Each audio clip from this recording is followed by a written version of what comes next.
You've done something most people never actually do. You've saved £1,000. Or you're close. Or you're watching this because you're planning to. And you're sitting there with this number in your account, the first real number you've ever had, and you have absolutely no idea what to do with it. Do you invest it? Do you keep it in savings? Do you pay off debt? Do you put it in an ISA? What even is a Roth IRA, and does it matter? Should you split it? Should you wait? The noise around this question is deafening, and most of it is wrong. Because the answer is not the same for everyone, but there is a clear, logical order of decisions that applies to almost every person in the UK and US who is sitting where you are right now. In the next 8 minutes, I'm going to walk you through it, step by step, decision by decision, so that by the time you finish this video, you will know specifically, clearly, with no ambiguity exactly what to do with your first £1,000 or $1,000. Let's go. This video is a decision tree, not a one-size-fits-all answer, because the right move with your first £1,000 depends on where you are right now. But there is a priority order. And for the vast majority of people in the UK and US, it looks almost identical.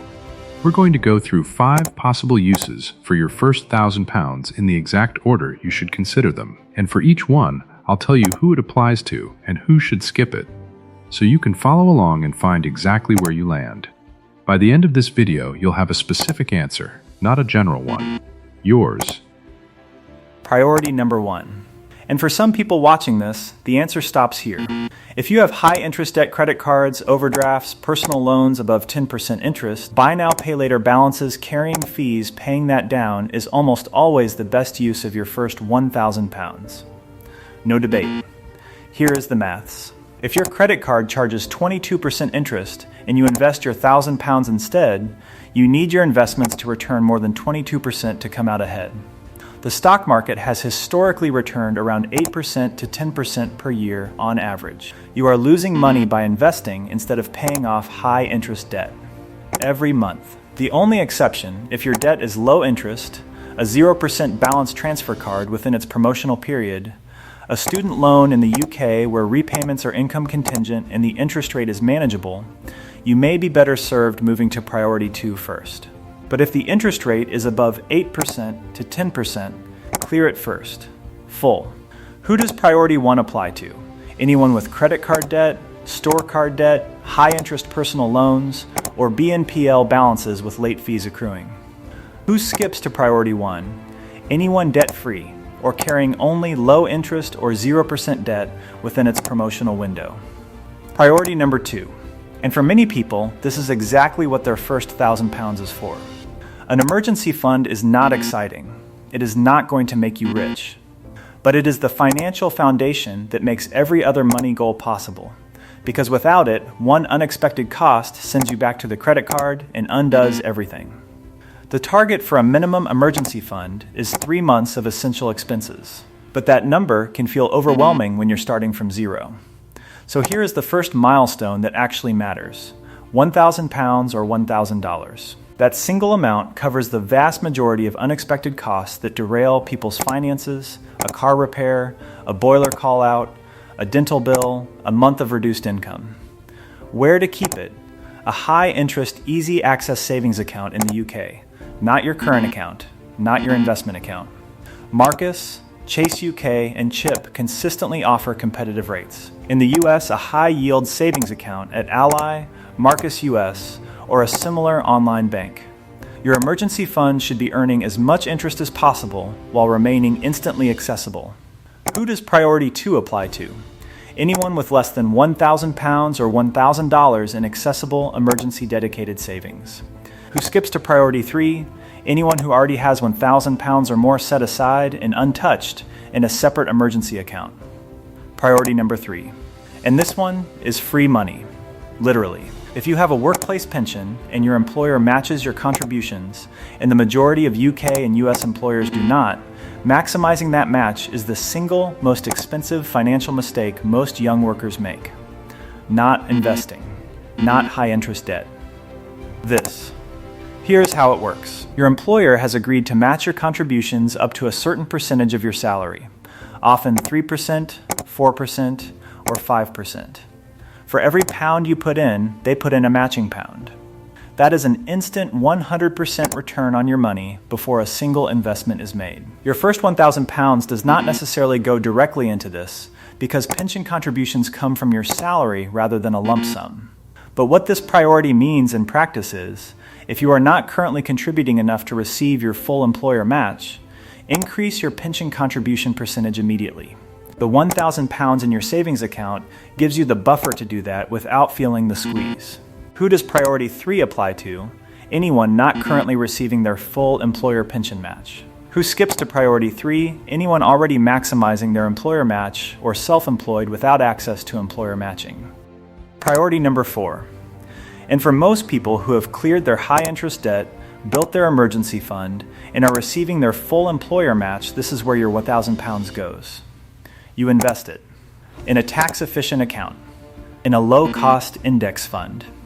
In the UK, that means a stocks and shares ISA. You can invest up to £20,000 per tax year. Every penny of growth dividends capital gains is completely tax-free, forever.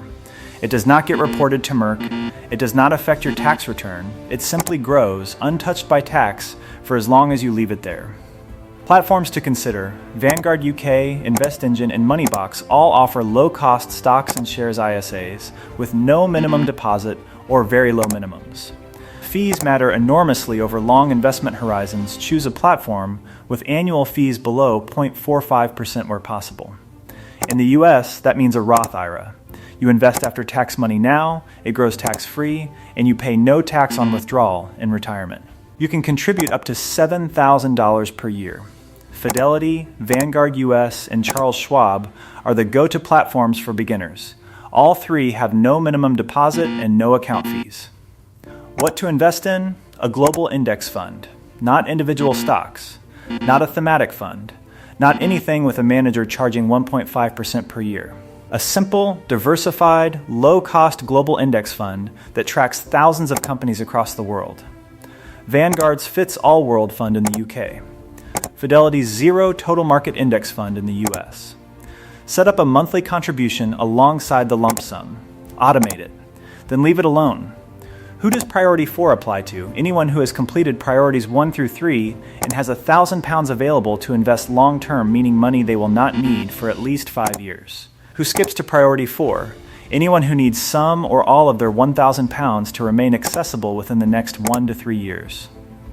Priority number 5. For anyone who needs their 1,000 pounds to remain accessible within the next 1 to 3 years, a house deposit, a car, a career break, a planned expense, do not invest it in the stock market.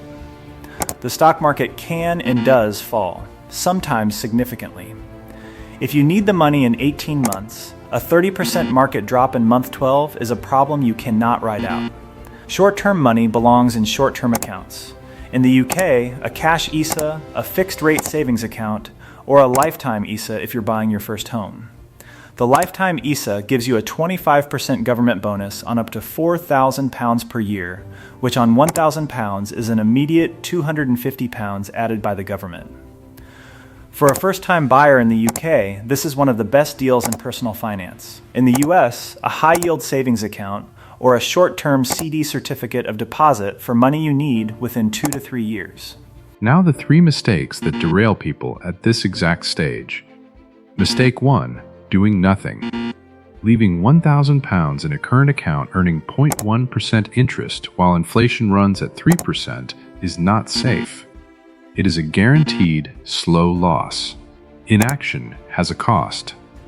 Mistake 2. Trying to time the market. I'll invest when it dips. I'll wait until things settle down. The research on this is clear. Time in the market beats timing the market. Consistently, every decade. Invest now and stay in. Mistake 3.